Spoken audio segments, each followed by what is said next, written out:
West ইন্ডিজের বিপক্ষে টাইগারদের সিরিজ জয়ের স্বাদ পাওয়া দ্বিতীয় টি-20তে 17 বলে 35 রানের এক ক্যামিও ইনিংস খেলেছেন শামীম হোসেন পাটোয়ারি।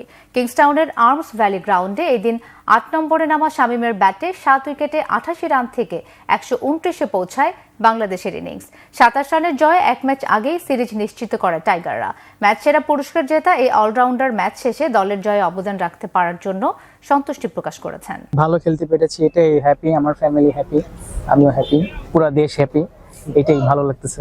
ওয়েস্ট ইন্ডিজের মাঠে আমরা সিরিজ জিতছি, এটাই আমাদের জন্য অনেক অনেক বড় একটা পাওয়া। আসলে আমি লাস্ট প্রিভিয়াস যতগুলো ম্যাচ খেলেছি, এইচপি টিম ওর হাই পারফরমেন্স অস্ট্রেলিয়া বলেন, ইভেন ইমার্জিং কাপ বলেন, ওগুলা ভালো খেলে আসছি। সো আমার ওইগুলোর জন্য আমার অনেক কনফিডেন্টলি আমি অনেক কনফিডেন্ট পাচ্ছিলাম যে আমি যদি সুযোগ পাই আমি ভালো খেলবো ইনশাল্লাহ।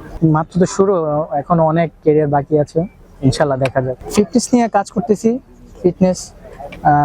ফিটনেস বলেন, ব্যাটিং বলেন, সবকিছুই ভালো মতো কাজ করতে। আমি ফোনে অনেক পজিটিভ মাইন্ড সেট আপ নিয়ে চলাফেরা করি, আর আমি অনেক হ্যাপি থাকতে পছন্দ করি।